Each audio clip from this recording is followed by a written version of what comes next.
Welcome to all of you from various parts of the world from which you're joining us for today's launch of our new book, The State of Peacebuilding in Africa, Lessons Learned for Policymakers and Practitioners. My name is Manda Miyangwa, and I am the director of the Africa program. Before we start, just a quick word about the Wilson Center and the Africa program. For those of you who are unfamiliar with the Wilson Center, it was chartered by Congress as the official memorial to President Woodrow Wilson. It is the nation's key nonpartisan policy forum for tackling global issues through independent research and open dialogue to inform actionable ideas for the policy community. In 2020, the University of Pennsylvania's Global Go-To Think Tank Index ranked the Wilson Center as one of the top 10 think tanks globally and recognized it as a center of excellence in regional studies. The Wilson Center's Africa program works to address the most critical issues facing Africa and US-Africa relations, build mutually beneficial US-Africa relations, and enhance knowledge and understanding about Africa in the United States. Our work focuses on 4 key themes: leadership and good governance, conflict management, peace building and security, trade, investment, and sustainable development, as well as Africa's evolving role in the global arena. All of these themes are core elements of the peace building agenda in Africa, which is why this book is so very important to us. The State of Peacebuilding is published under the Southern Voices Network for Peacebuilding, also known as the SVNP for short. The SVNP is a continent-wide network of 23 Africa policy, research, and academic organizations that work with the Wilson Center's Africa program to bring African knowledge, analysis, and perspectives to inform US and international policy on peace building in Africa. Generously funded by the Carnegie Corporation since its establishment in 2011, the project achieves its mission by generating African knowledge and analysis on peace building, disseminating it within the larger ecosystem of US and international policy towards Africa. The SVNP also runs a scholarship program through which it works to build the next generation of African peace builders. Through this scholarship, we facilitate research on peace building and state building by African scholars, train the scholars to translate the academic research into policy papers that are more digestible for policymakers, and to bring African scholars together with US officials and policymakers to discuss and share their analysis and options for advancing peace building in Africa. Finally, the SVNP works to understand, evaluate, and respond to the current and changing global environments to inform peace building on the continent. I know that I speak for many of my colleagues in the Africa program and at the Wilson Center in saying that the SVNP is truly one of the most meaningful projects that we have ever worked on. And we cannot thank the Carnegie Corporation of New York enough for their generous financial support over the last 11 years, which has been so central to the growth and sustainment of the SVNP.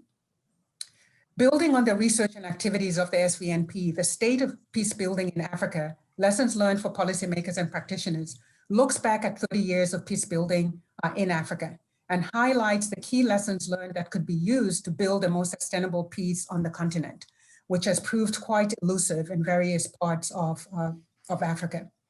The book features 21 chapters, various dimensions of peace building that are organized into 4 main sections: peace building in transition, tools and strategies, regional and international dimensions of peace building, as well as 6 country studies. Most importantly, the book is forward-leaning in that each chapter concludes with key recommendations for addressing the challenges or reinforcing the best practices identified in the chapter. At this point, I want to give a shout out to all of the 20 scholars, practitioners, and officials who contributed to this book. Every single chapter is a rich one that we would have loved to include in this launch today. However, time constraints prevent us from doing so. So thank you to Ms. Vera Songwe, Father Lado Ludovic, Ms. Betty Bigombe, Dr. Ibrahim Wani, Mr. Anatol Ayisi, Dr. Gilbert Kadiagala, Ms. Limpo Delegisi, Mr. James Pedersen, General Ibrahim Gabari, Dr. Rachel Sweet, Dr. Alex Vines, Dr. Adeke Adebajo, Dr. Jock Madok Jock, Mr. Bafor Frimpong, and Mr. Paul Melly. We really cannot thank you enough for all of your contributions, and we look forward to including you in future events related to this book. I would also say that one of the reasons that we feel that Carnegie is going about peace building in Africa the right way is precisely because of what we were able to do with this book. Respecting African agency, recognizing contributions that Africans bring to peace building. And so we are delighted that more than half of the contributors to this book are African. That is very, very important to us, who are able to dialogue and contribute with other experts from around the world on the peace building question in Africa. So thank you very much for that. Today, we will hear from the Carnegie Corporation of New York, as well as 6 of the authors of this book, including 3 from the SVNP, who will provide us with some of the key lessons learned and recommendations from their findings. I will also be joined in moderating this event by my excellent co-editor, Dr. Terence McNamee, who is also a global fellow here at the Wilson Center. Before I introduce our speakers, let me say a few words of how the event will unfold and how you, the audience, can participate. We have 7 speakers, including 6 chapter contributors. We will hear first from the Carnegie Corporation of New York, and then Terence will give a broad overview of the key findings from the book before turning it over to the 6 chapter contributors. We have asked each of them to give highlights of their chapter, focusing on main lessons learned in no more than 4 minutes. Once all the panelists have given their remarks, we will open it up for Q&A with you, the audience, which will be moderated by Terence. At this time, I'd like to invite our listeners and viewers to interact with us during the event. We are live tweeting today's event at Africa Up Close, all one word, and we will be taking questions on Twitter and via email. To reach us, please tweet your questions and tag Africa Up Close and use the hashtag @peacebuilding, or email your questions to africa@wilsoncenter.org. I would now like to briefly introduce all of our panelists. You can find more of the extensive bios of our speakers on our event webpage. To kick things off, we will hear from Ms. Andrea Johnson, who is a program officer for higher education and research in Africa and peace building at the Carnegie Corporation of New York. And she will talk to us about the Carnegie Corporation's work in peace building and how SVNP fits into it. The other 6 speakers will be Dr. Paul Williams, who is a professor of international affairs and associate director of the MA Security Policy Studies program at the George Washington University. We also have Dr. Fritz Nganje, who is an associate professor of international relations at the University of Johannesburg and a member of the Southern Voices Network for Peace Building. And he will present on local peace committees and grassroots peace building in Africa. We have Dr. Chukwuemeka Eze, who is the executive director of the West Africa Network for Peace Building, or WANEP for short, an SVNP member organization. And he will present on contributions of early warning to the Africa Peace and Security Architecture, the experience of WANEP. We have Ms. Lisa Charlotte, who is a Deputy Director, Defense Strategy and National Security, and head of the International Program at the Australian Strategic Policy Institute. She will present on a chapter, Sustaining the Women, Peace and Security Agenda, the role of UN peacekeeping in Africa. We have Dr. Franklin Oduro, who is currently the Resident Program Director for Elections at the Ethiopia Office of the National Democratic Institute for International Affairs. Until recently, he had served as Director of Programs and Deputy Executive Director of the Ghana Center for Democratic Development, an SVNP member organization. And he will present on the changing nature of elections in Africa and impact on peace building. And we also have Dr. Phil Clark, who is a professor of international politics at SOAS, University of London, and he will present on his chapter, The International Criminal Court's Impact on Peace Building in Africa.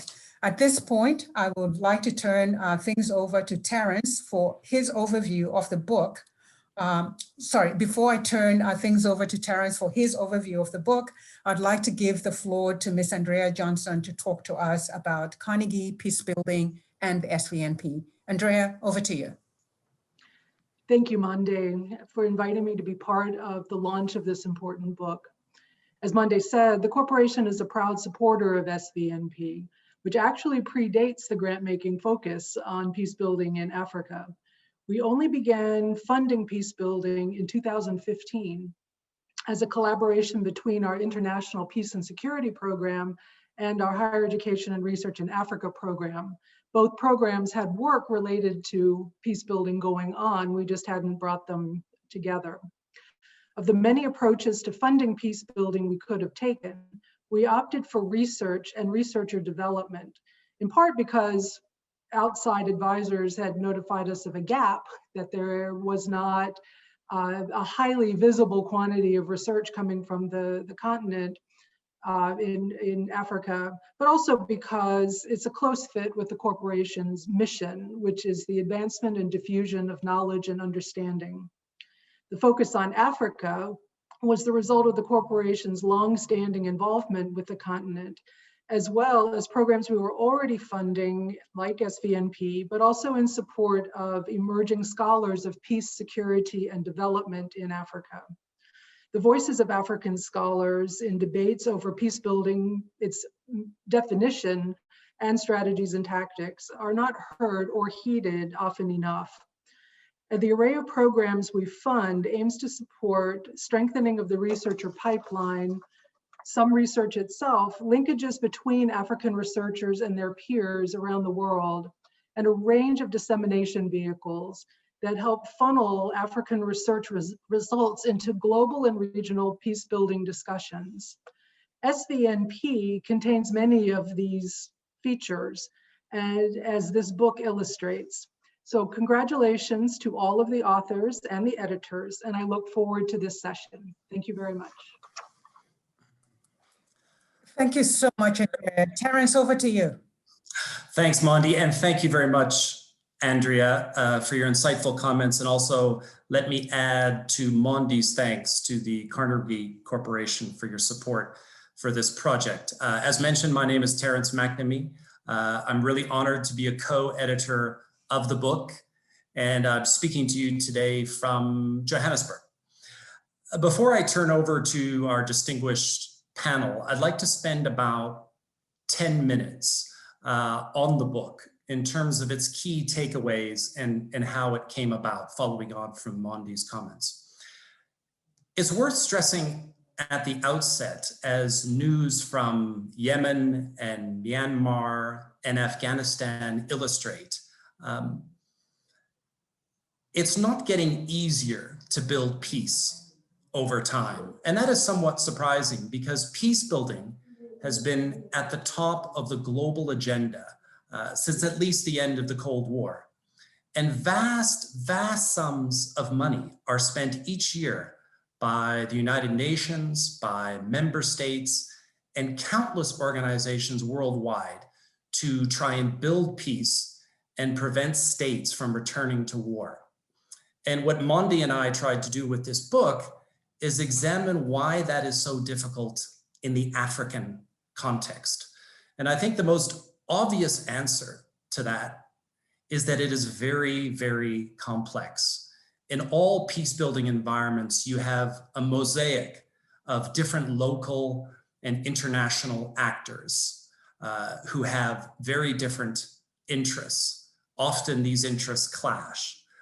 You have a multitude of regional and national and international issues at stake. And these issues are never straightforward. They intersect with global issues in ways that are difficult to understand. So what happens is that in peace agreements, you have a lot of fairly disagreeable trade-offs that have to be made to end wars. And the problem with that is those trade-offs tend to tackle the symptoms of conflict rather than really get at their root causes. Now, you'll recall last year, 2020, this was the year that in Africa, the guns were supposed to fall silent. And that is, conflicts and wars were supposed to be brought to an end. At least that was the pledge that heads of state of the African Union made in 2013. Needless to say, a very laudable goal, but not one that was very realistic, given Africa's very bloody colonial and post-colonial history. And we had a very, very painful reminder of that when war broke out near the end of last year in Ethiopia's Tigray region, which of course still today is a cause for great concern. But that's not to say that old caricatures of the continent ought to be dusted off. In fact, Africa has made very significant progress. Of course, there are conflicts, but those conflicts are on the whole less deadly and more isolated than they have ever been in the past. And what's more, Africa has demonstrated a quite profound and growing willingness and readiness to tackle its own problems within its own borders. And of course, these are to some extent stymied by capacity and funding issue, but that readiness is something that we really need to recognize. Now, let me turn briefly to 6 or 7 of the key takeaways from this book. Firstly, and I think that if I would identify one almost paramount overriding takeaway from the book, is that we all need to do a much better job of listening to the owners of peace, those actors who really have skin in the game. Those are the ones that know how peace came off the rails and conflict broke out. But too often, those local voices are muffled by the distant outsiders, the external actors who believe they know best and they know what the solution is. So if I was to pick one overriding takeaway, please keep that in mind. Secondly, I think we have to do, or the book illustrates that we have to do much more to declutter these peace-building environments. And what I mean by that is that typically there are myriad, copious numbers of external actors on the ground, which makes coordination between them very difficult, and it makes coherence of action and purpose often next to impossible. And why decluttering those environments is really, really important is because we need to give locals the space to develop their own resilience to conflict. Thirdly, we need to do much more to empower ordinary citizens in peace agreements. And that comes across very strongly in the book. The idea that, yes, wars are always ended by elites, but peace is sustained and built at the grassroots. Yet these ordinary citizens rarely have a seat at the top table. And that's a problem because too many peace agreements are underpinned by this division of the spoils mentality amongst elites. Fourthly, and I can't emphasize this enough, once and for all, we have to end the domination of men in peace building.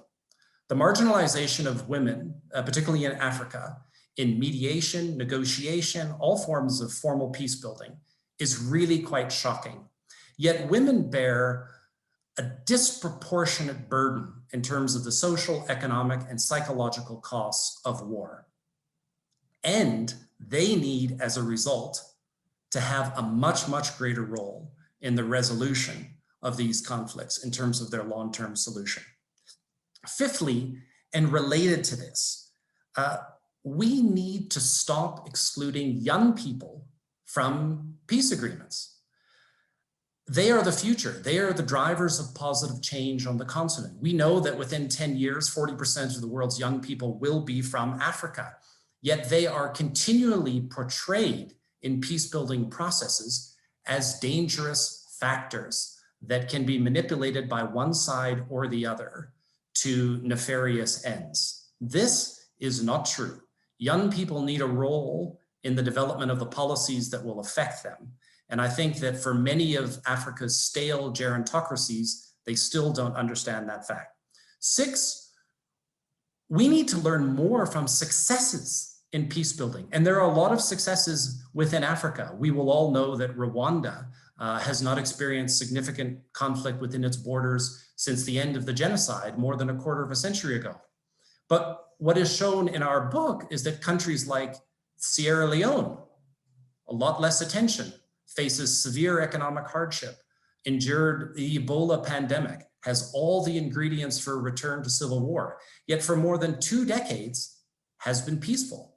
And why has that occurred? So we need to study more of the successes in Africa. And lastly, and I'll stop here, I can't emphasize the word patience enough. Patience. Peace building, as is illustrated in every chapter in this book, is a long-term process, and we need to manage expectations. The reality is all peace building processes are subject to reversals and setbacks, yet peace agreements tend to promise populations miracle cures and panaceas. We only have to look back to an example like South Sudan and its independence in 2011. The reality is that when these expectations are not met, they can fuel tremendous popular resentment and unrest and lead to a return to conflict. And managing expectations, this is something that both locals and outside partners need to do a much better job at. So on that note, it is an immense pleasure to hand over to our very first panelist.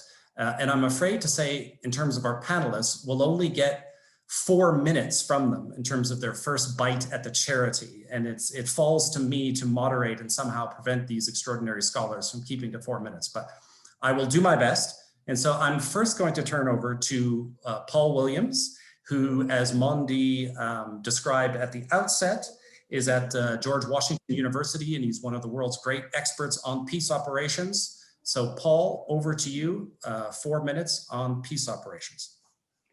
Thank you very much, Terence, and congratulations to all concerned, obviously, on getting the book done and shepherding us all through the process. So congratulations.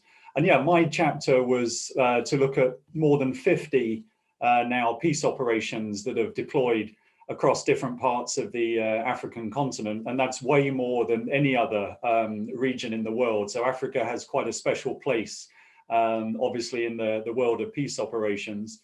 So with my 3 minutes and 43 seconds remaining, I'll just raise 4 sort of big conclusions from the chapter.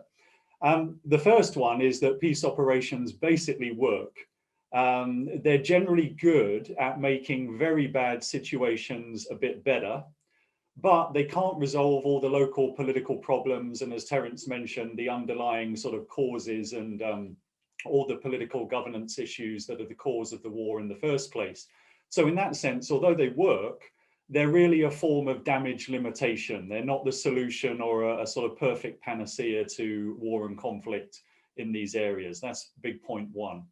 And big point 2 relates to that, and that's because peace operations are not the same thing as peacemaking.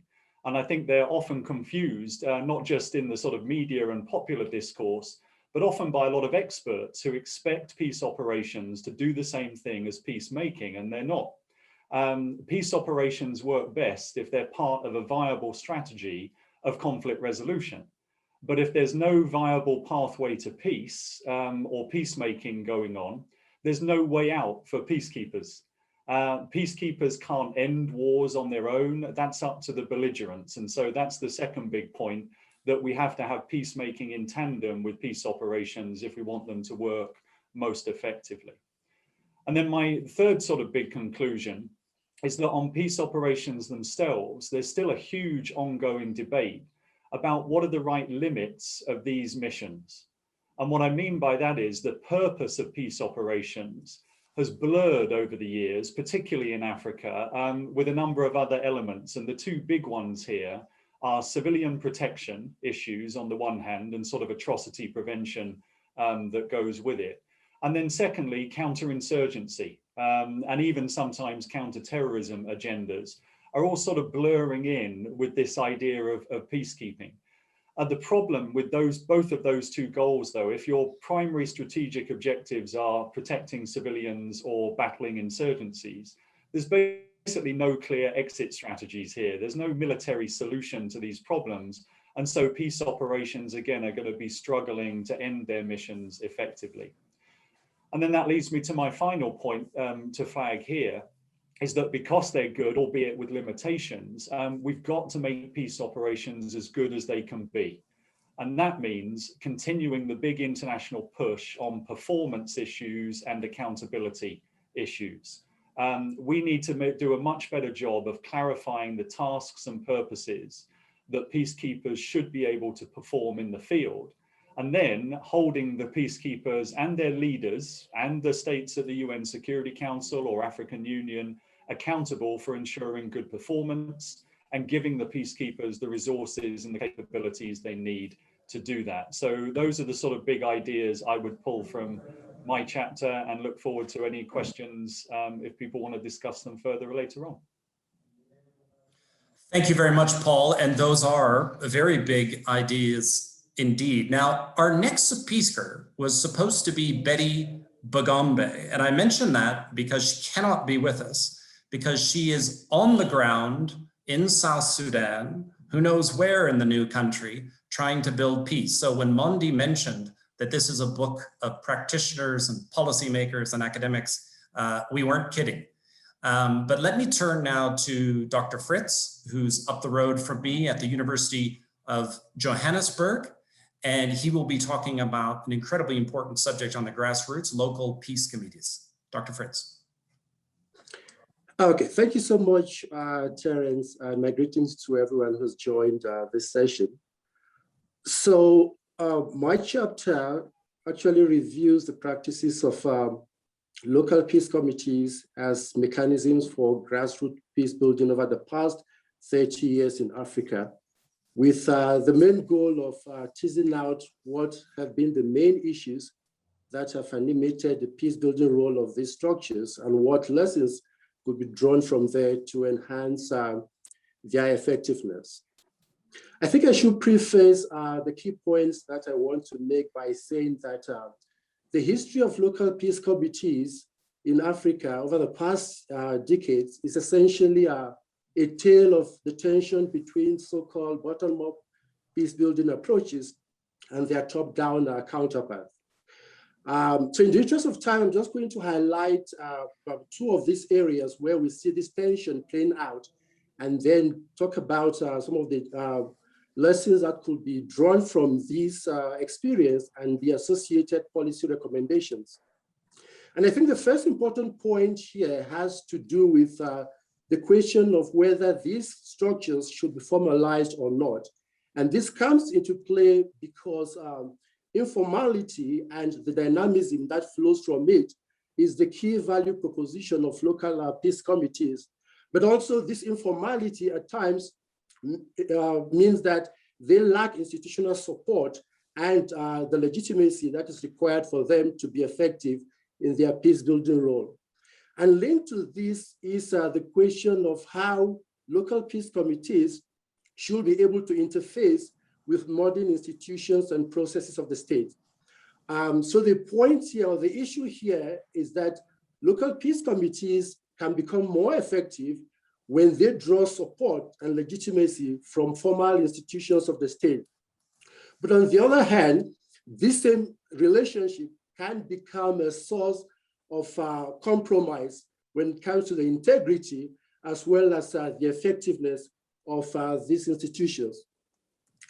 Then I think another important point that I want to highlight has to do with the limited capacity that local peace committees have. That these are structures that become more effective when they deal with communal conflict. That is low-key conflict that do not really require peace enforcement. But we know that today, increasingly, these same conflicts have become more complex and embedded in socio-political and economic dynamics that even with their best intentions, local peace committees cannot be expected to be able to transform these complex conflict dynamics. Then there is what I referred to in the chapter as the paradox of local embeddedness. As I indicated earlier, that local peace committees, they draw their strength from the fact that they're embedded in local processes and experiences. However, this same local embeddedness means that they can sometimes reproduce oppressive structures and cultures instead of transform them, therefore making it difficult for them to be able to be effective.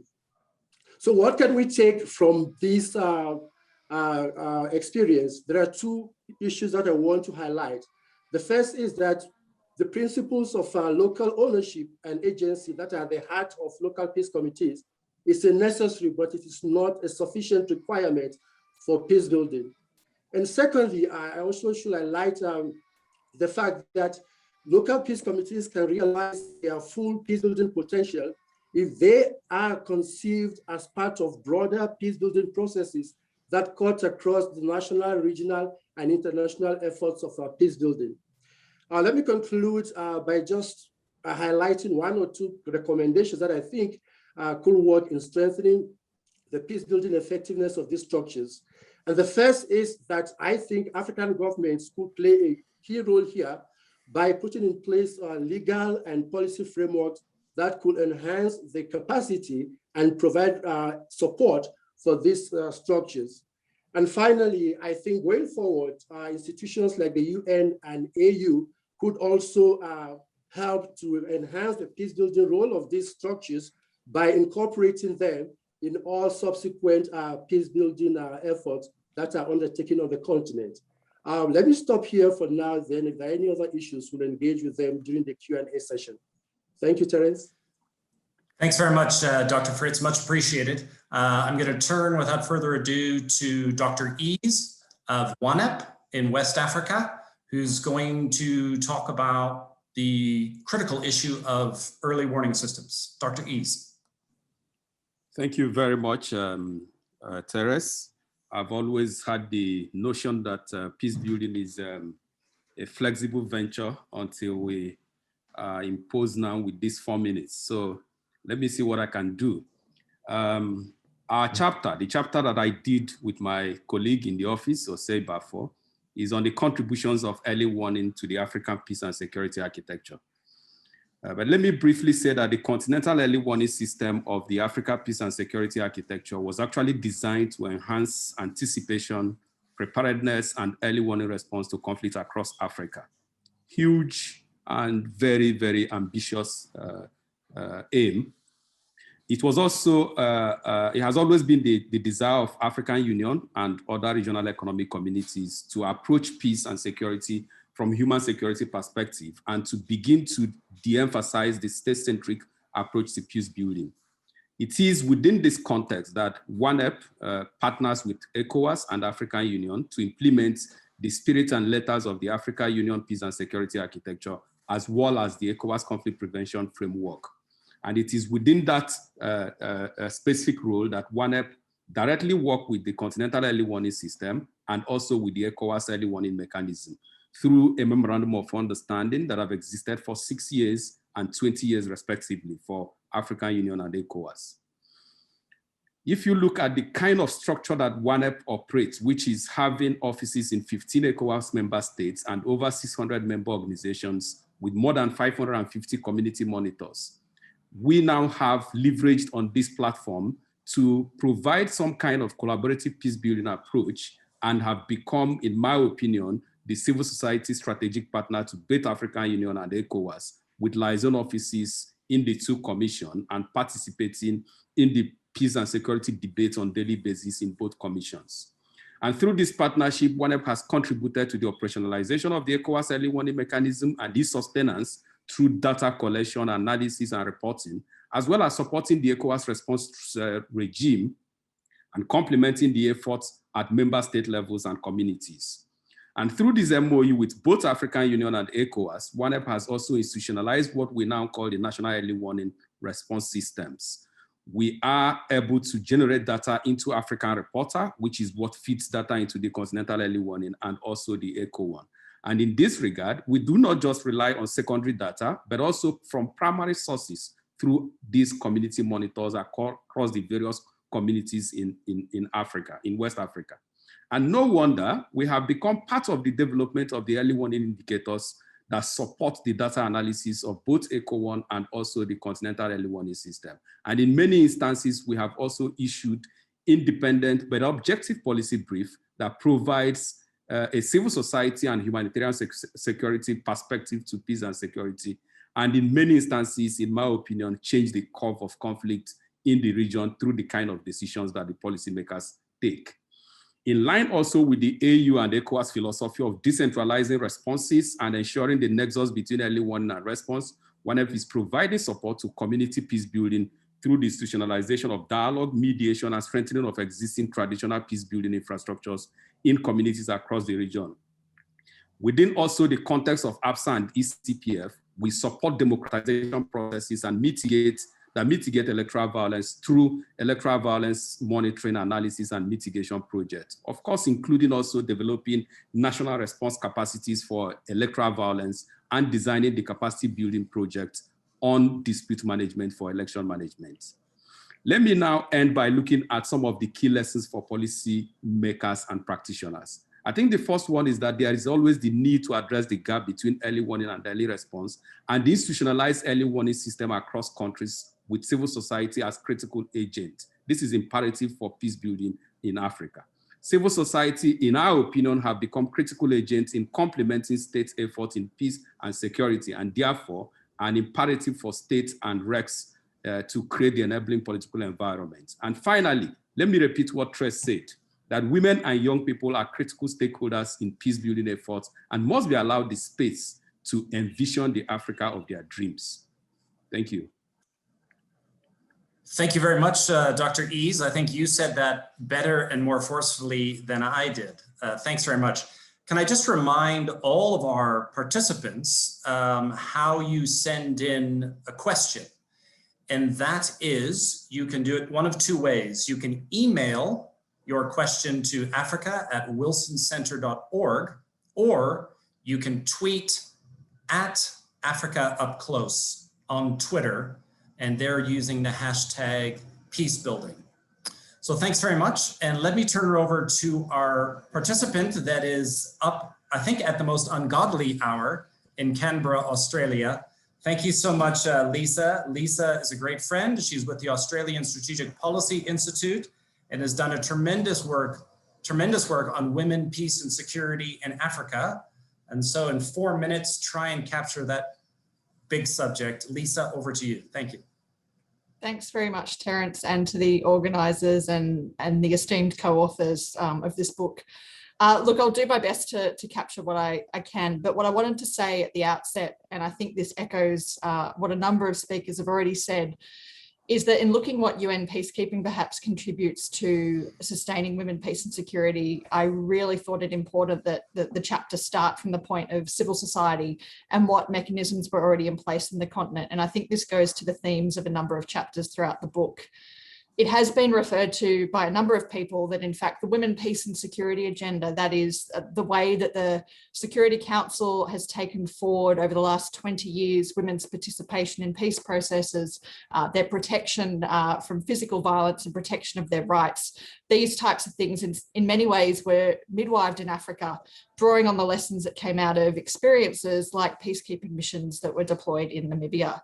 And so I think with that as a starting point, it's critical to understand what is already taking place and what has already taken place in a number of countries in Africa, and what has been happening in civil society organisations and those that women have been engaged in for much longer before there is some form of international intervention to try and, I guess, support efforts to build peace. I think it's worth noting that the peacekeeping is a modest vehicle for operationalising some aspects of what we refer to as part of this women, peace and security agenda and efforts to promote gender equality.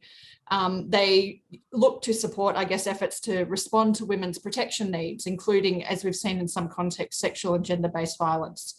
They look at encouraging host authorities to facilitate women's participation in electoral and political processes, to consider women's needs in disarmament, demobilisation and reintegration programs, to increase women's participation in political institutions and governance institutions in the security sector, and really to look more comprehensively to integrate gender across the work that they're doing in support of a number of areas that they might be engaged. Noting that we've only got 4 minutes, I wanted to skip to, I guess, some of the key recommendations. And in the chapter, I examined case studies in sort of the UN mission that have been deployed in Liberia, and also the one that's currently in place in South Sudan. And I think it's really important up front, and I'm sure this is going to be echoed time and time again, is that responses, efforts to support women are really context specific. And you see that at the local level in terms of needs to respond to conflict. You may see that at the national level and of course at the regional or the continental level. But in terms of some of the key recommendations, that starting point was really listening to women, then engaging and building upon that. So when you see a UN peacekeeping mission go in terms of those early assessments and planning undertakings that take place, I think it's really key to understand what mechanisms are already in place that don't need to be duplicated, that don't need to be recreated, and to build on them effectively through a range of multi-stakeholder processes. What can a UN peacekeeping mission do that actually furthers that and amplifies that within the country, as opposed to sort of pushing it out of the way? I think the second key recommendation that came out of the chapter was looking in terms of what UN peacekeeping missions need to do to engage with the government on some of these issues. And we know that there are often differences around issues in terms of furthering gender equality. It may be that a peace agreement has a quota for women to participate in the government or political processes, and the mission may be pushing for that, but a government may be pushing back. So how do you find some kind of mechanisms and common ground that can sort of further those conversations in a way that advances women's position in society, and in terms of ensuring that they have more effective and influential voices in political processes? And I think the third point to make, and I think for anyone who's been engaged in this field, this is quite common but often forgotten. At the end of the day, the missions are there to be obsolete. They're there ideally to leave the country, and they're there ideally to leave the country in a place where women can participate across society, where their rights can be upheld, and really where we can further gender equality. And of course, we don't have that perfect across the globe, but I think it's something that we are striving for, and we need to look at ways to make that sustainable in the environments that the international community is intervening in. So I look forward to the conversation going on from there. Thank you. Thanks so much, Lisa, as ever, for those insightful remarks about a crucial topic. And speaking of another crucial topic, really looking forward to your brief remarks, Franklin, because the issue of elections in Africa and its relationship to peace is incredibly important. So welcome. Just a reminder, Franklin is the Resident Program Director for Elections at the Ethiopia Office of the National Democratic Institute for International Affairs. Over to you, Franklin. Thank you, Terence. I think my chapter, I believe, is chapter 10 of the book, takes a look at elections as one of the peace building tools and how elections have contributed to peace building on the continent. And in doing so, I take a look at how elections have been conducted over the past 3 decades and the contributions that it has made in promoting peace on the continent. By doing so, I also try to reveal some of the recurring and new threats to peace building, and for which all of us international African stakeholders have to pay attention to. And so let me make a few points in terms of the challenges that I think we need to begin to confront with respect to elections as one of the central tools in peace building. I think one of the things that we've seen that we need to begin to look at is the abuse of presidential term limits, which undoubtedly closes the door for opposition to really compete in elections. And that is one way that, in my view, is a threat to using election as a peace promotion on the continent. The second threat, which identified, is the increasing cost of financing elections, and not only financing elections, but also the cost of elective politics, the abuse of incumbency, that again also prevents and closes the doors for anyone in the opposition, people to keenly compete and seek power through the ballot box. The argument is that once these doors are closed, then it creates opportunities for people to return to the bush and create disturbances and undermine the peace building on the continent.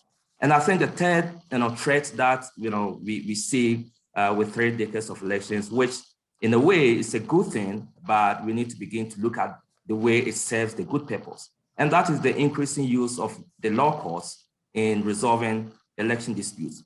And I want to argue that the use of the law is a good thing, but on the other hand, the fact that the judicial principles, the use of the law courts in interpreting the will of the people can create more problems and create more doubts in the minds of voters and citizens, and that can undermine peace building as well on the continent. And finally, I think one of the things that we need to pay particular attention is also the use of increasing use of technology in enhancing election credibility. Again, I think the African continents have come to embrace technology as a panacea in resolving threats and manipulation of election outcomes. And again, let me make this point. It's a good thing, but at the same time, I think we have to be very careful the way technology has been used, especially the increasing adoption of election technology to resource tabulation and collation, which, because civil society observer groups do not have access to the back end of resource collation, that can be a threat. And I think we saw that in 2016 in Ghana, which nearly caused trouble. We saw that in Kenya as well. And so this is another threat that I think we all have to pay particular attention to in terms of, although elections can contribute to meaningful peace building, the way elections are conducted can also create threats and undermine peace building on the continent. And in doing so, I sort of raised 4 critical recommendations that I think we should all pay attention to. And I'll just name 1 or 2 because I think my time is up. And then the first one is that I think it's about time that the African Union continent looks at the various electoral regulations and laws to ensure that they are in compliance with the various protocols and charters such as the African Charter of Democracy, Election, and Governance put in place. And the second one, and then I'll stop, is the fact that I think election observer groups, both domestic and international observer groups, need to begin to reassess their methodology in assessing elections. Particularly, they need to revisit the global network for global principles for election integrity to ensure that they are in line with modern ways of conducting elections. Thank you very much.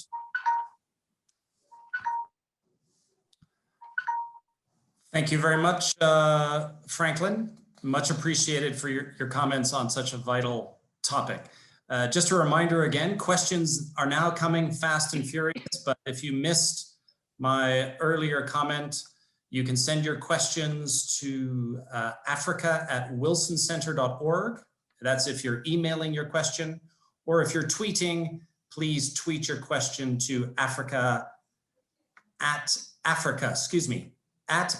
Up Close on Twitter. Thank you very much. Before I turn to Phil, just a quick comment about the African Union and peace building, which I think is a vital subject, but it's not one we're able to cover in any depth here because a great expert on that subject and the author of the chapter on that subject in our book, Gilbert Kadiagala, has been unable to join us. But I just wanted to, in a minute, précis what his argument in the chapter is, which I think is really quite interesting. Because I think on the one hand, he says the African Union has been incredibly important in terms of developing a normative framework for peace building. The institution has been very, very strong in terms of the area of values and norms and so forth. So that's the one side of the equation. The other side is putting things into practice. And as Gilbert says, on the other hand, the African Union, as a new actor in peace building, really has not had any tangible successes to date. And a lot of that has to do with issues that we know all too well in terms of funding, in terms of expertise, and in terms of capacity. So I think it's got, Gilbert is trying to make the point in the book that it's got 50% of the work done. It just needs to get that other half. So it's got the theory down right. It just needs help with the practice. So that was Gilbert's chapter. And let me now, great pleasure to turn it over to Phil Clark of SOAS, never one not to have a strong opinion on these very, very contentious issues. So I'm really looking forward to what he has to say about this incredibly important issue of international justice, the ICC, and how it relates to peace building in Africa. Phil, over to you. Wonderful. Thanks, Terence, and thanks to Monde for the invitation to be involved in this fantastic project. I'm speaking to you from Kigali today, so I hope my connection will also hold up. As Terence has said, my chapter in the book focuses on the impact of the International Criminal Court on peace building in Africa. And I focus particularly on the cases of Uganda and the Democratic Republic of Congo, places where I've been doing research for the last 10 or 15 years. And I think when we think about the relationship between the ICC and peace in various parts of Africa, there are two key dimensions to this. And so my chapter looks at the intersection between the ICC and national amnesty processes. And I think that the question of using amnesties as a tool for peace building is still very much on the table. And secondly, I look at the intersection between the ICC and various forms of peace negotiations, whether those are formal peace talks or whether those are more informal dialogue processes, often at the community level. And in the chapter, when I put these two dimensions together, my big conclusion is that I think overall, the ICC, in fact, has made peace less likely rather than likelier across the African continent. And I think that the ICC itself and parties who support the work of the ICC need to really think fundamentally about the impact that the court is having on various types of peace processes across the continent. So let me take each of these two issues in hand. I want to say something about amnesties, and then I'll say something briefly about peace negotiations. In relation to the use of amnesty processes across Africa, there's this constant message from the ICC and from the community of scholars and practitioners who support the court, that there is now this very strict prohibition against the use of amnesties for high-ranking suspects of international crimes. This is seen as an absolutely non-negotiable point of practice when it comes to trying to do peace. Amnesties are considered to be off the table for that level of actors. But I think if we look at the way the ICC has conducted itself in the face of amnesties over the last 10 or 15 years in Africa, we see that there are some serious problems with this strict prohibition. And let me just give you some bullet points of what I think those problems are. The first is that, in fact, international criminal law is far from clear-cut on this prohibition of amnesties. Even if you were to look at the full body of international criminal law beyond the ICC itself, it's not clear that that prohibition, in fact, even exists. That prohibition also belies the continued use of national amnesties by many of the same actors who rhetorically support the ICC. So you have various UN agencies saying you can't have an amnesty. It's right that the ICC prohibits amnesties, and yet many of those same UN agencies are relying heavily on national amnesties for use in security sector reform or DDR processes in various parts of Africa. So there's a mixed message. There's a kind of forked tongue approach coming from many international actors here. I think this idea of a prohibition also belies the democratic underpinning of many amnesties in many African states. And in the chapter, I emphasize the national amnesty used in Uganda, an amnesty that didn't come about because of some cynical move by Museveni's government. In fact, it was an amnesty that was pushed by many northern Ugandan communities and much of Ugandan civil society that had tried other routes to achieve peace in northern Uganda and had found that they didn't work. With the ICC, in many respects, overriding the national amnesty in Uganda, it's in fact overridden a process that was heavily supported by the majority of the national population. And finally, on the of amnesties, the ICC's and its communities' sense of a prohibition against amnesties belies the usefulness, the tangible efficacy of amnesties in many African states. And again, I would point to the use of the national amnesty in northern Uganda, where it's not fanciful to say that this amnesty has been absolutely central to undermining the Lord's Resistance Army as a rebel group. It's because of an amnesty process over the last 20 years that tens of thousands of combatants have come in from the bush, have demobilized and have reintegrated. And once the ICC became involved in northern Uganda, once arrest warrants were issued, all of the NGOs working in the north on reintegration issues said that there was a drop-off in the number of combatants who were accepting amnesties and coming in from the bush. There was a tangible impact in the ICC's intervention. The ICC tried to say, look, the amnesty is not our issue because we're only focusing on high-ranking suspects.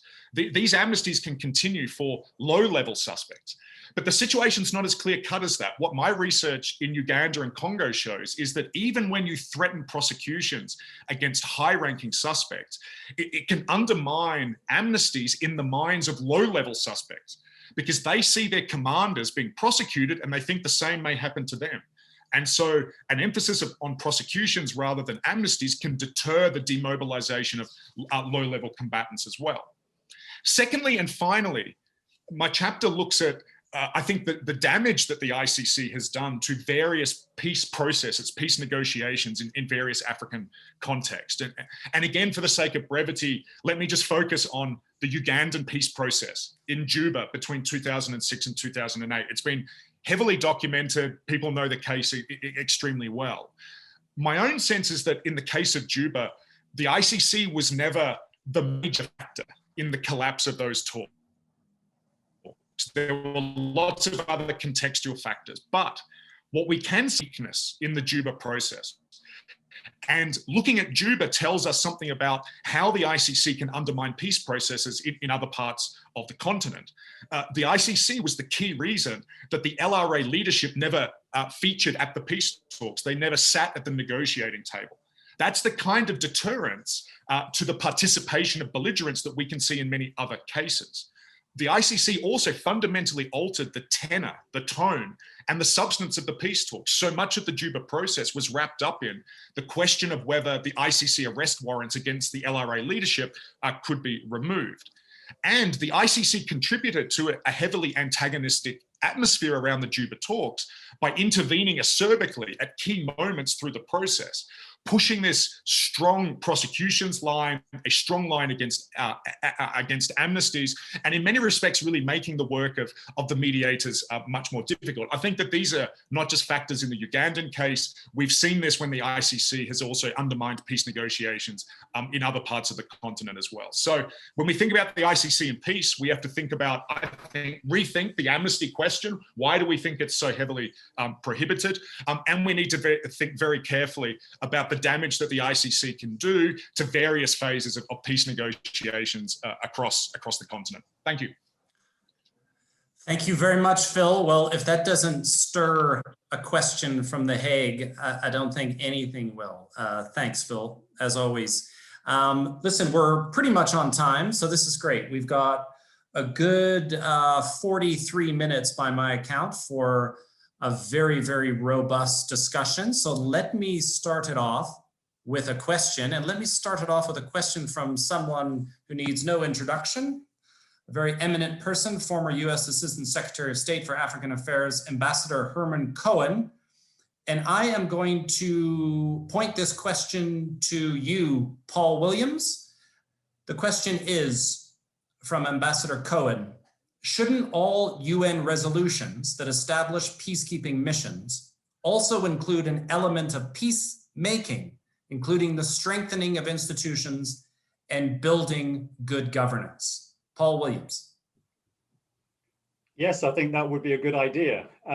It will depend, as the ambassador knows more than me, on the diplomatic temperature and atmospherics at the Security Council, because what we see, I think, with Security Council resolutions on peace operations is overwhelmingly, they tend to be passed unanimously, but a unanimous support at the Security Council leaves a lot of wiggle room for, are you actively supporting these missions on the ground, or are you just lukewarm, or sometimes even, are you obstructionist in practice?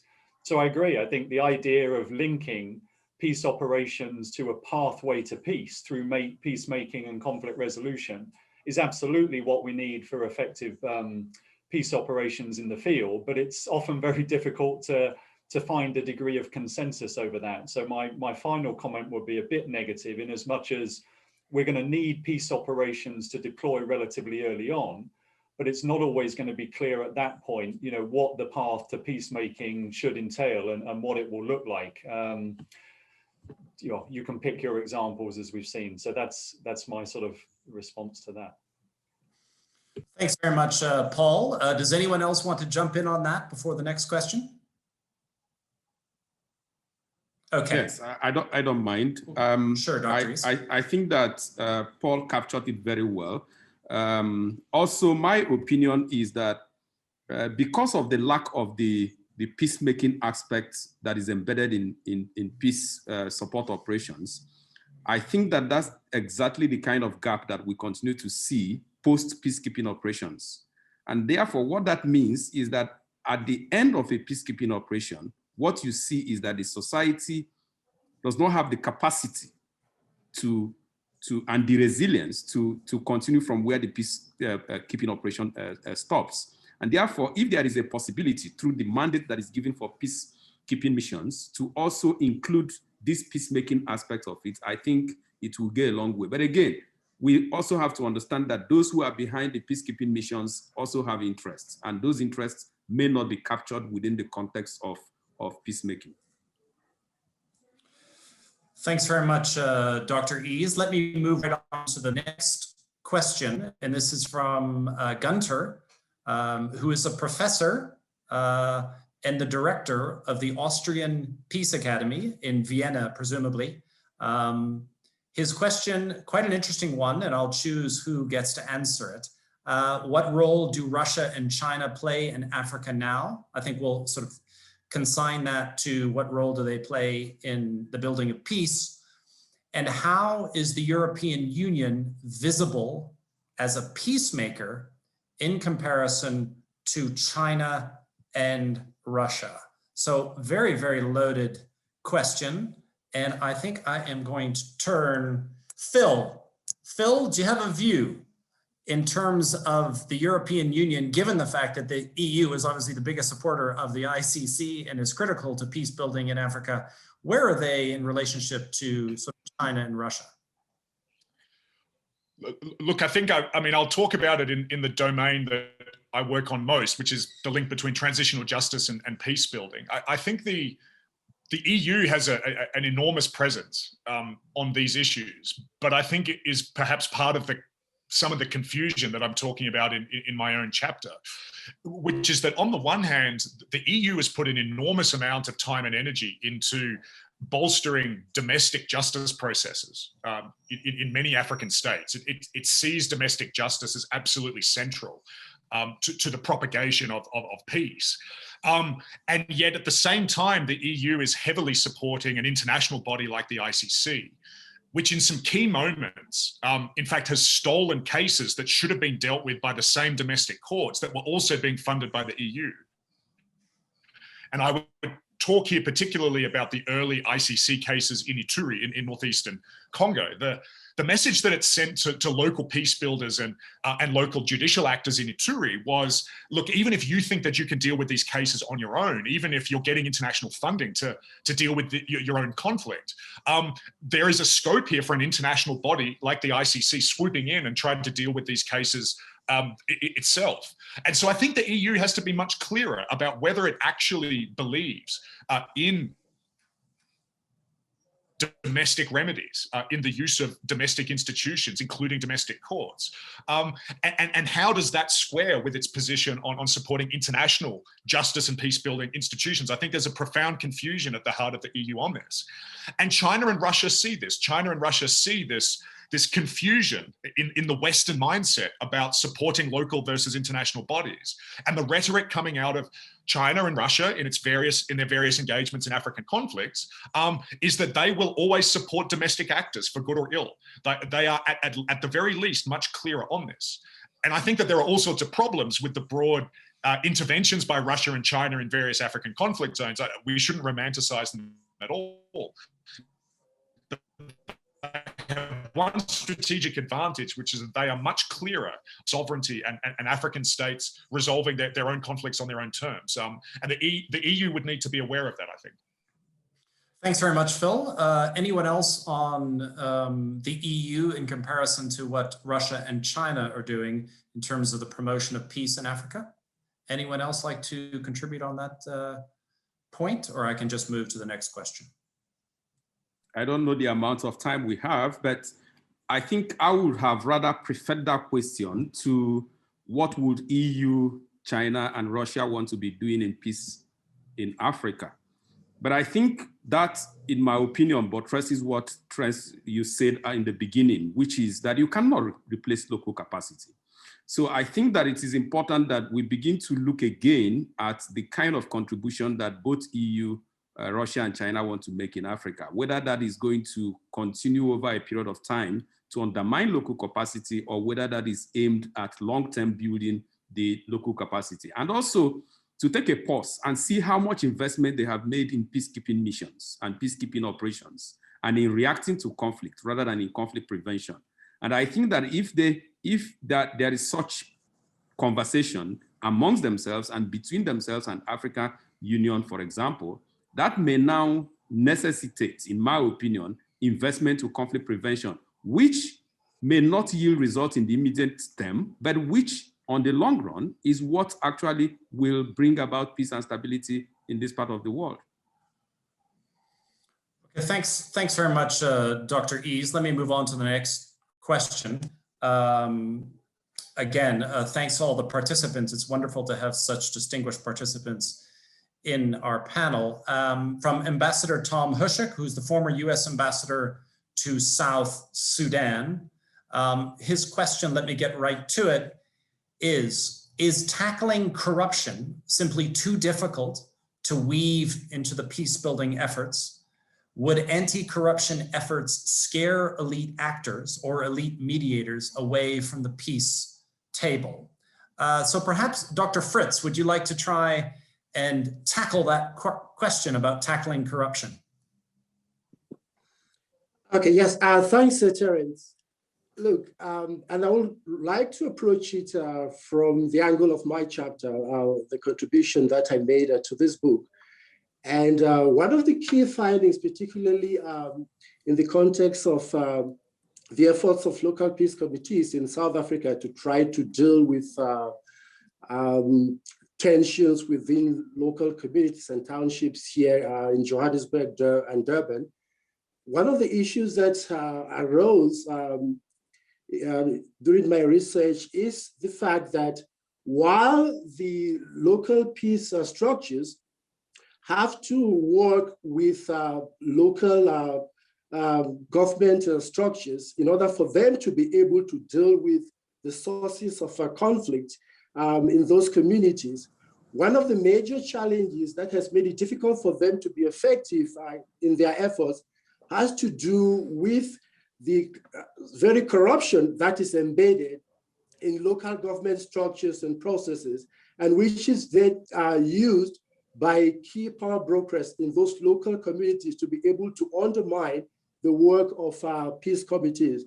So in essence, I do agree that there is a need for anti-corruption efforts to be embedded in the peace building efforts if some of those efforts have to be successful, particularly at the local level. I guess that's why I also made the argument that for local peace committees to be successful, even at that grassroots level, there is need for them to be conceived as part of a broader peace building process that also deals with some of the issues in government structures that do not only give rise to conflicts and tension in the local areas, but will also undermine the efforts of local peace builders to be able to succeed in whatever they try to do. So I think that is a crucial point, that anti-corruption measures, even at the local level, will be key in trying to deal with conflicts and restore peace when things break down at the local level.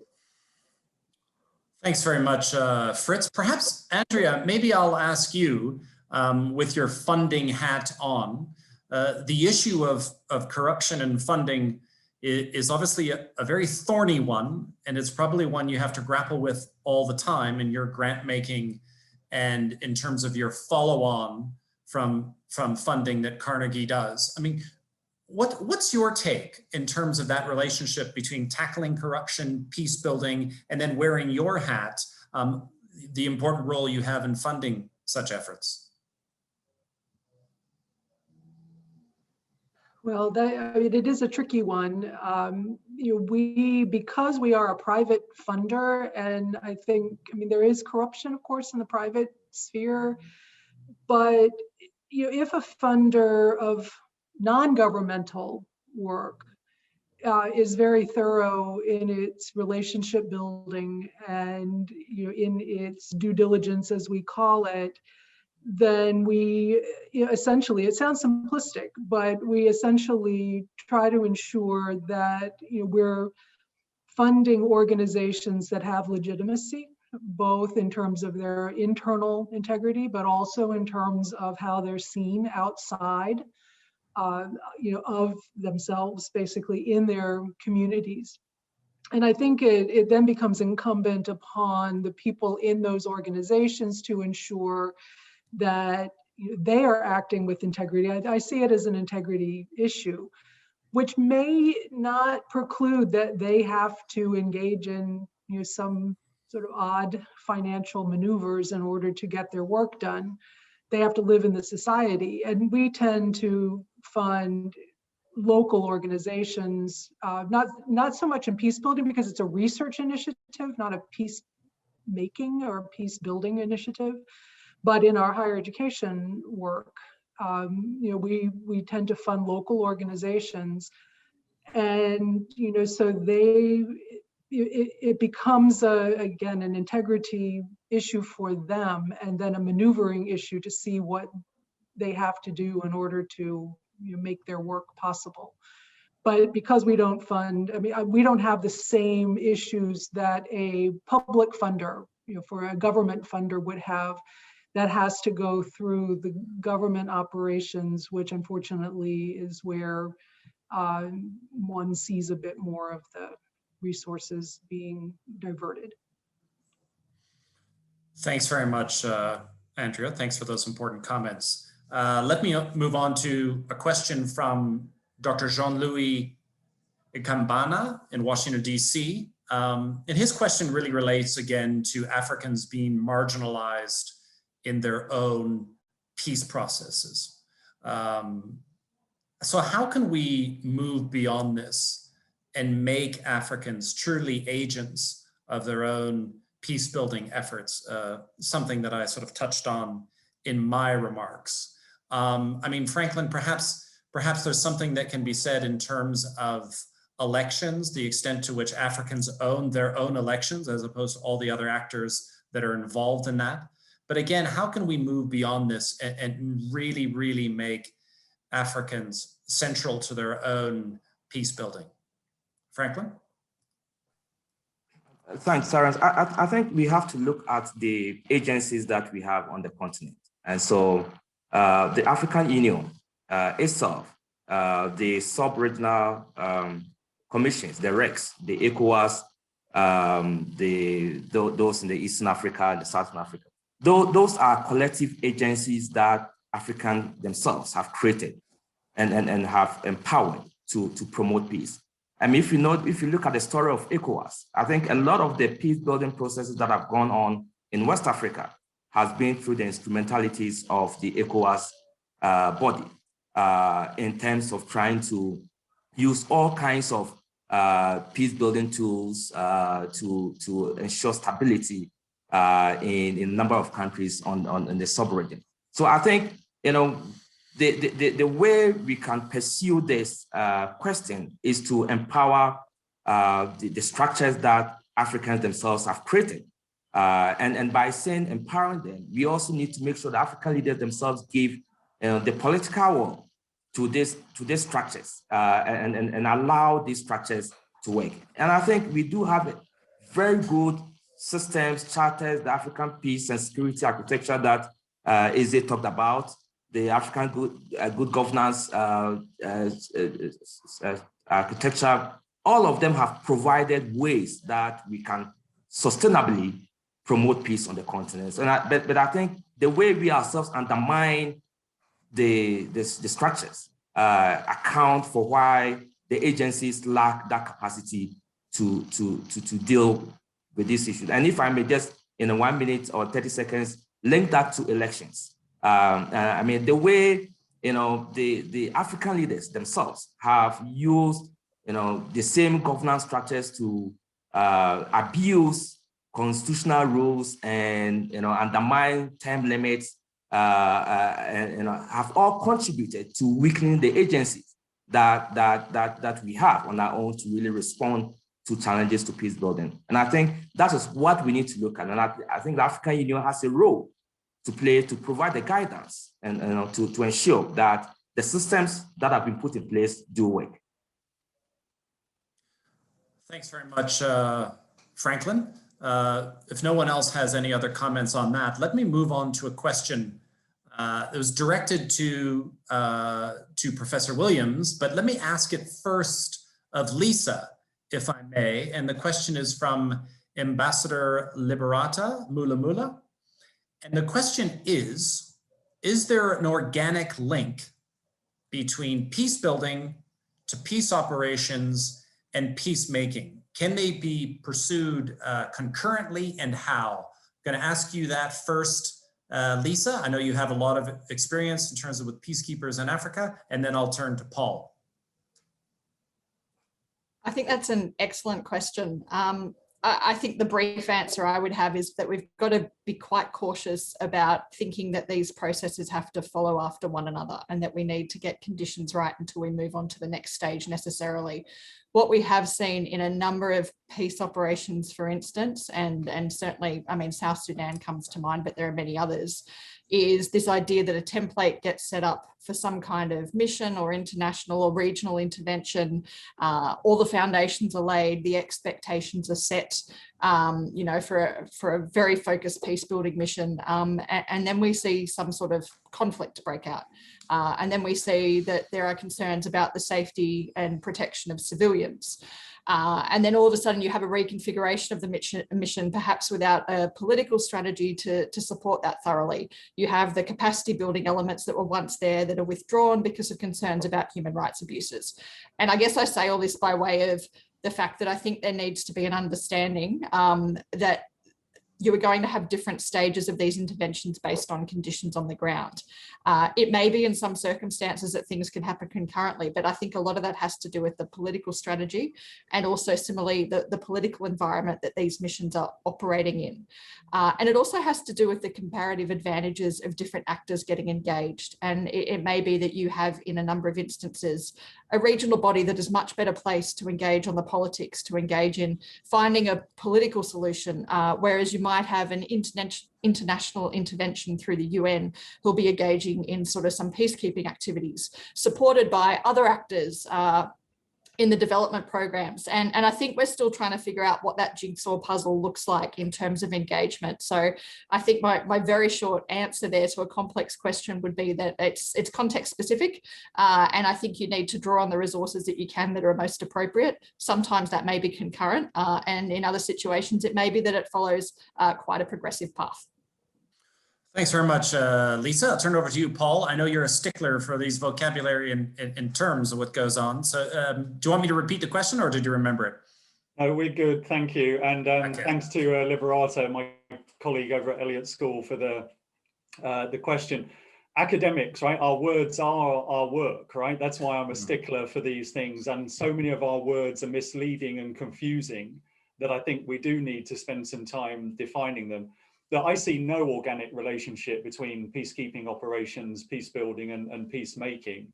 In fact, I think peace operations are often deployed precisely when political leaders have no clue how to do peace building or peacemaking. Peace operations are dropped in as to be seen to do something in response when we don't have an answer to those more, as I framed it, a pathway to peace earlier, right? Or a viable strategy for conflict resolution. So I see there's absolutely no organic relationship. Like my answer to Ambassador Cohen's question, I think it would be a good idea if, as Lisa was talking about, we could try and create relationships, because without peace building and peacemaking, peacekeeping operations can't leave. Their job is never done, right? And that's why I phrase them as sort of sophisticated versions of damage limitation. They can do useful things, lowering civilian casualties, reducing battlefield deaths, helping with DDR programs, helping to shepherd electoral processes. These are all really important, but they're not solving the issues in the way that peacemaking and peace building could. So that's my basic take. If I can, just 30 seconds on the corruption question from before, because in my area, so security sector reform, as part of peace building processes and peace processes, we absolutely have to tackle the corruption issue head on. Corruption undermines military professionalism, military effectiveness. If you don't have meritocratic ways of selecting and recruiting people in the security forces, if corruption is going to lead to basically idiotic commanders being appointed because of patronage connections and network, this is fundamentally going to wreck the security sector as we understand it. So I see there's no alternative but to try and tackle corruption head on. And we know that leadership can make a difference in solving these things. So it's not about being afraid and timid. I think it's the opposite in the security sector. You just can't achieve your security sector reform objectives if it's a corrupted sort of patron-client and patronage network that's running the show. And I think if anything stands out in war and conflict in Africa over the last few decades, it's that military unprofessionalism has been a major source of problems on the continent. And so that's, you know, I don't have easy answers, but we've got to tackle the corruption issue in the security sector 100%. Thanks very much, Paul, much appreciated. Let me move on to a very succinct question. And I'm going to first direct this to Dr. Ease. And then perhaps Phil and Fritz might want to chime in, but it's from Dr. Shear, Global Fellow of the Wilson Center. Question: are there any positive cases where land use conflicts between farmers and herders have been mitigated or resolved? First over to you, Dr. Ease, because I know early warning deals with these type of issues. Yeah, I think there are many instances, both in Nigeria and in most of the countries around the Sahel. You know, but the point is that what we see as a gap is the fact that, for example, within the ECOWAS community, that various countries within the ECOWAS community try to approach the farmer-herder conflict as a national issue rather than an ECOWAS community issue. And that also has its own limitations because the nomads move from one country to the other, crisscrossing the entire West Africa region. And yet, the application of the ECOWAS protocol on transhumance is not considered by member states when they are developing their own response strategy. The other issue also is that in many instances, those who are involved as nomads are not part of the design of the response strategies because there is already a huge perception around those who are engaged in as herders. You know, so in most cases, it is more of the farmers that are being engaged because in any case, there are those that you see than the herders. And at the end of the day, the herders have their own different ideology about how these issues are solved. And they also have a perception of being rejected by the communities. So every time they go into these communities, they go as being confronted and confrontational. And that also has not helped matters. But there are instances, even in South Sudan, where these issues have been resolved using community mechanisms. And that has been helpful. Thanks very much, Dr. Ease. Maybe Phil, in terms of your experience, farmer-herder conflicts?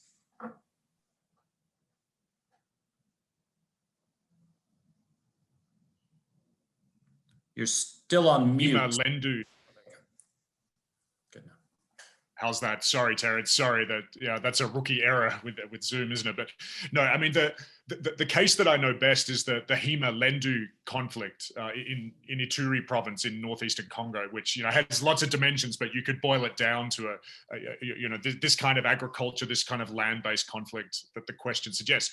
I mean, I think that the key to bringing the Ituri violence under control in the early 2000s was that peace was being done at multiple levels. You know, there was firstly a French-led European military intervention at the kind of province-wide level, which really captured the fact that a lot of these agricultural-based combatants then formed rebel groups. And so you needed this kind of top-down international push to bring peace at that level.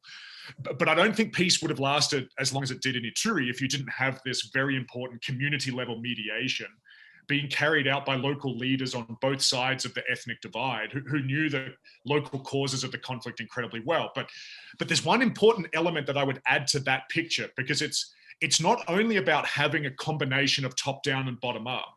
It's that the bottom up process to a large extent was left alone by the international level. And I think sometimes what we see when there's a top-down and bottom-up combination is that the bottom-up is expected to conform to some idea of peace that's being imposed from the top. It has to modify its practices. And we didn't see that in Ituri. There was a huge amount of latitude given to the local mediation to be able to do peace at that level on its own terms, knowing that context very, very intimately. And I think that was a big reason why that Ituri conflict was brought under control for the best part of 10 or 15 years. It should be said that that conflict has reignited in the last 18 months. That's also, I think, salient for our discussion here, is that, you know, a situation that we might think has been nominally resolved in peace terms may still contain many of the elements of its reignition. And I think the Ituri case is just as important in that sense. Thanks. Thanks for that concrete example, Phil. Fritz? Yes, there is. I think that's a good question, because it gives me the opportunity to talk about a particular success story of how local peace committees have been integrated into sub-regional early warning system. And I'm referring here to the example of local peace committees in Ethiopia that have become an integral part of the IGAD early warning system. And that collaboration has been used to deal with pastoral conflicts along Ethiopia's borders with Kenya and South Sudan. Because through such an arrangement, local peace committees are able to draw resources from IGAD's Rapid Response Fund, as well as technical assistance, while they also contribute to localizing the sub-regional mechanism for de-escalating and preventing conflicts in that region of East Africa. Thanks very much, Fritz. Much appreciated. We have a question from one of our chapter authors who couldn't be with us on the panel, but is participating from South Sudan, but based in the United States at, if I'm not mistaken, it was Syracuse University. Hopefully I'm correct. Jock Matic Jock, a South Sudanese scholar who is asking about early warning systems. So I guess this is another one for you, Dr. Ease, but perhaps the whole panel could take a stab at it, is that the factors that underpin and feed conflict in Africa, exclusion, marginalization, poverty, ethnic feuds, how can early warning systems predict and preempt conflicts which have such a myriad of causality? So quickly, Dr. Ease, and then if anyone else wants to jump onto that question. I think specifically looking at the African Union early warning system, the continental early warning system, and even the regional economic early warning systems, a huge part of the indicators actually focus on some of the structural issues. So I would argue seriously that the issue has never been with sufficient information and early warning.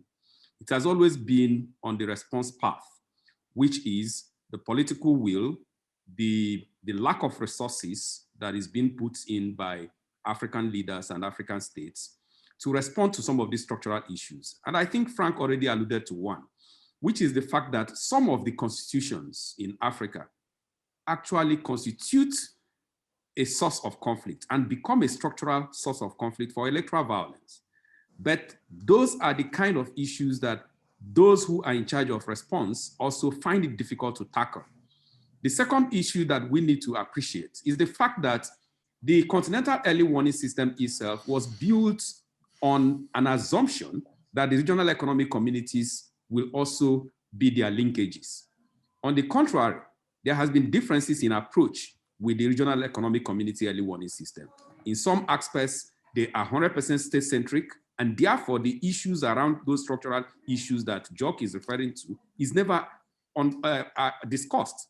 In other climes, they are not just civil society friendly, but also not exactly state-centric, and therefore they are human security-centric. And you have opportunity to discuss some of those systemic issues. But the question is, at the end of the day, you produce all the early warning reports, you produce all the policy briefs. How much attention is paid to those issues, especially given that you want African solutions to African problems, but with another person's resources? That will not work. So Dr. Ease, maybe let me just take the prerogative of the chair and throw it open to the panel. Don't try and tackle this one right away, Ease, maybe we'll come back to you. But you know, the most worrying security issue, or one of, on the continent is obviously the war in Tigray and how that may escalate and involve other actors in the region. I mean, from an early warning perspective, as someone who sort of pays attention to Ethiopia, but is not an Ethiopian expert, this came as a real surprise to me, that full out war and perhaps civil war is in a country where its own prime minister had just been awarded the Nobel Peace Prize the year before, came as something as a shock to me. So maybe if anyone wants to look at Ethiopia, what does this mean for peace building? Anyone want to take a crack at that? Franklin, you're based there. You're there. Maybe your internet is going to go off as soon as we start answering the question. But you want to try and tackle that?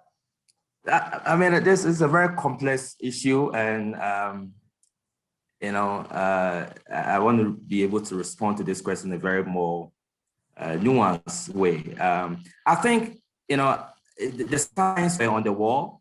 I don't think that, you know, this crisis in Tigray was a surprise to many if you really followed the discourse that transpired in Ethiopia post COVID. I mean, I'm talking about early COVID times and the constitutional discourse that unfolded that led to the suspension of the election process and the issues that emerged. And so the signs were clearly on the wall, but the signs were even clearly on the wall from 2018, 2017, 2018, 2019, coming when there was this transition and new leadership emerged, and there was more or less, you know, dismantling of the system that had been put in place for over 30 years that were seen to be championed or led by Tigray region. And therefore, I think, you know, and going back to Dr. Eze's point, some of these, you know, early warning system mechanisms, you know, that had been established in African Union and other places should have been able to identify, and I think, I suspect that they did. But the question had been, what is the political will to massage and mobilize efforts to deal with that? And so I don't think, Terence, that this was a surprise war. I think it was something that a lot of people expected to happen. But I think maybe the timing was the issue of what probably surprised a lot more people. But I think we also have to, you know, look at this in a very big, you know, picture of the Ethiopian context today, and you know, in a way, the popularity and the support of you know, the masses of this crisis in Tigray, and therefore look at it more in the context of historical challenges that have permeated Ethiopian society for a very long time. But just to end, to say that I think if we are able, as African, going back to the question that was asked earlier about agency, we need to begin to respect, empower, and resource the kind of agencies and the kind of systems that we have put in place, either at the continental level or at the sub-regional level, to be able to deal with some of this. Without that, I think peace building, sustainable peace building, will continue to be a challenge for the continent for a while. Thanks very much. But Ease, did early warning fail in East Africa? Not at all. Not early warning, probably early response. And I think again, I'll continue to use that word, the early response. I think that most early warning practitioners, and also even all of us in this field, we know that it is difficult to predict triggers. What we can see, we can be able to measure the amount of structural injustices. We can measure the proximate issues that can lead to these triggers. Nobody can measure what the trigger is. Unfortunately, in the case of Ethiopia, the trigger could be anything. And if those structural issues, which includes at the heart of it all, inclusion and participation, if they are not addressed, unfortunately, we may still have this kind of discussion in the near future. Thanks very much. I'm going to take, if no one has any other comments on Ethiopia and what it means for peace building, I'm going to take one final question. And I'm going to give everyone a very quick bite at the cherry. And that question comes from our wonderful host, Mondi. How can the African peace and security architecture be transformed to be more effective on the peace building front? I know, Paul, you in particular have worked on this, but so I'm going to leave you to last. So let me just start with Lisa. Very quickly on the African peace and security architecture, how can it get or become more effective? I think that's a good question, and my response at 1:30 in the morning probably isn't going to be firing too much at this stage. But look, I think at the end of the day, if we want institutions to be responsive, they need to be meeting expectations. They need to be meeting the expectations of those that are being affected by conflict. And I guess ways in terms of the African peace and security architecture ensure in terms of coherence with the work that the peace operations are undertaking. I know some work has been going on in that space to bring greater coherence to that. I think funding is always going to be a challenge in ensuring that that is in place as well. But I think more broadly, and without being an expert on the framework per se, that piece of engaging with civil society is also going to be key. I think often we forget that these regional organisations perhaps are set up and often dealing with elites in capitals in different areas, but the more that they can be communicating what they're doing with those on the ground, I think is really key. So I'll leave that thought there as coherently as I can right now. Thanks very much. Fritz, can I turn to you? Does APSA speak to the local in Africa? Yeah, I think that is where the problem is, Terence, that from where I sit, I think for APSA to be effective, it has to, first of all, be grounded in the experiences of the local people. Because in my view, at the moment, it seems to be a framework that is somehow removed from the local context where some of these disturbances have their roots and where some of the major implications of conflict, are felt. So I think for the framework to be successful in this peace building effort, it needs to be approached from a collaborative perspective to see peace building as not a top-down project, but an initiative or an effort that should take into account the resources and the views and the concerns of people across different scales, beginning from the local to the national and even the sub-regional level, because there are capacities, there are perspectives, and there are interests that are embedded in these different levels. I think if these are tapped into from a collaborative perspective, then APSA can become more effective in peace building rather than being seen as a top-down effort that does not really speak to some of the challenges that are felt at the local level. Thanks very much, Fritz. Franklin, very quickly, elections and APSA? I think APSA needs to know that election regularity is something that has come to stay. But the quality of elections is what needs to be looked at in terms of the inclusiveness, in terms of the credibility of the processes, and in terms of the integrity. And I think APSA needs to work around harmonizing the various charters and rules and regulations that forces election integrity and inclusiveness, because elections will continue to happen, but they have to be done in a manner that's acceptable by the general masses of people. Thanks very much, Franklin. Ease?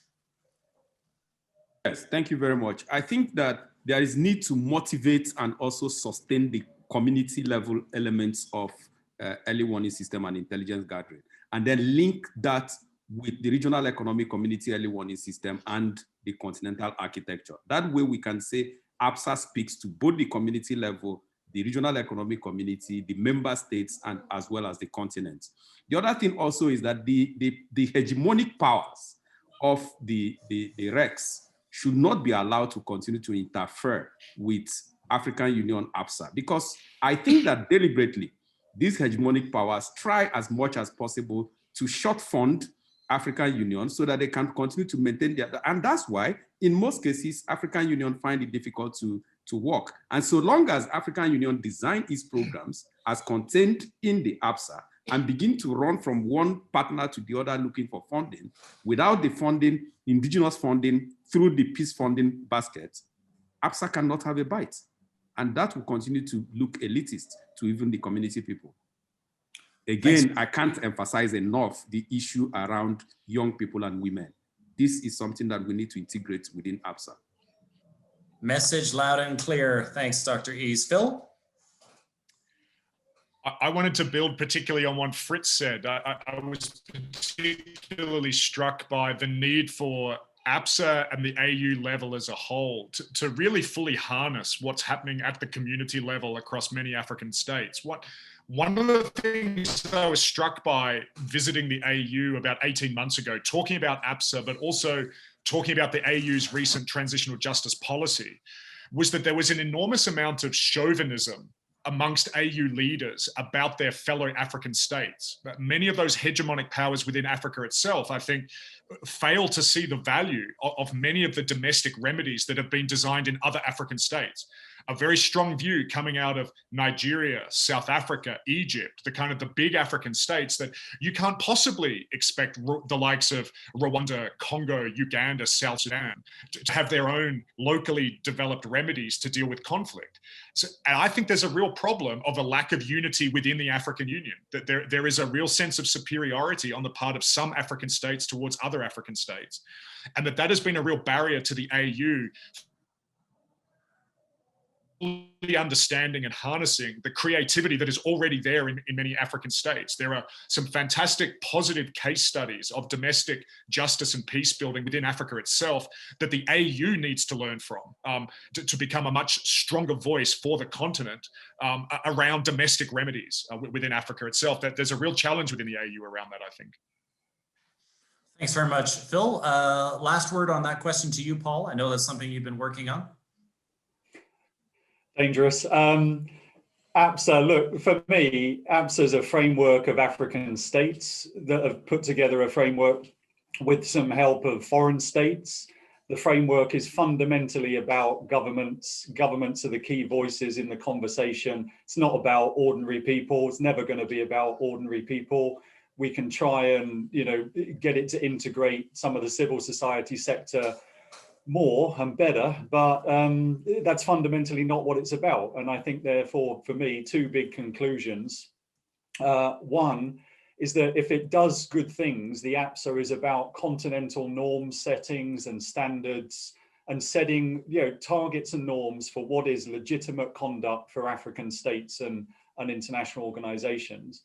And secondly, if they want to be more effective, they want to have more agency and more local ownership, they've got to spend their own money on these things. And so for me, the development of the Peace Fund over the last few years, there's now just over $200 million in the new revitalized African Union Peace Fund. I don't know yet what it's going to be spent on or who's going to decide what they're going to spend on it, but that's crucial. We've had for 2 decades APSA without any of its own money. So how we can think that there's going to be a serious ownership or local agency when other people are paying for these projects is just, I think we're kidding ourselves. So when the money starts flowing from local indigenous sources, I think we should expect to see more ownership and agency from those actors, but they're states and they're going to prioritize state interests. Paul, thanks very much. I'm going to take a second to summarize what was an incredible, dazzling conversation, a real privilege to moderate this. Thanks everyone for keeping to time. And I think my big takeaway from this is really one, progress being made and just how sophisticated the thinking is about how to build peace in Africa. And we forget that a lot of progress is made. If we compare Africa to other continents, more people die of violent death in Latin America than do Africa. We don't have any of the conflicts on the scale of Yemen or Syria. So there's progress being made, and it's participants and panelists like you who are really helping to push this progress forward. So on that note, let me also thank you again, Andrea and the Carnegie, for your incredible support for the project and the book. But let me now turn to Mondi. I know we have seconds to go, but you close it off. Thank you, Terence, and thank you to all of our speakers this morning. I just wanted to say, many of you know that the State of Peacebuilding in Africa is dedicated to the memory of two great Africanists, Steve MacDonald and Congressman Howard Wolpe, former Africa Program directors who built the foundation for the Africa Program and the SVNP, and were dedicated to the cause of peace in Africa. I think they would be proud of both the book and the discussion that we had here today. So I want to join Terence in thanking all of our speakers this morning for a really thought-provoking discussion, for sharing some of the results, and we look forward to building on and continuing to engage with policymakers and practitioners through some of the recommendations that were discussed here today and in the book. Terence, thank you so much for serving as the moderator for this session. And I also want to thank a number of the authors who are actually online with us, Ade, Bafo, Jock, Jens, and Alex. Thank you so much for joining in. We will rope you into more of these events as we move forward. Finally, let me thank again the Carnegie Corporation of New York for their support of this book and the SVNP. And thank you to all of you in the audience for your questions and comments, which made for a very engaging session, speaking to some of the challenges of peace building, but also critical steps for the way forward in building a more sustainable peace on the continent. And thank you to the Wilson Center team on the AV side and the Africa Program side for your support in terms of pulling this event together and supporting it today. For all of you who are listening in, we encourage you to please access the book. We have over 40,000 downloads of the book so far. It is available as open access. So if you want to access it, please visit our website. You will see the link on the event website. So please join me in thanking all of our speakers again, all the way from Australia down to Nigeria, South Africa, Ethiopia, and even right here in Washington, DC and New York, Rwanda for joining us. Thank you so much. Goodbye, and we will see you again soon.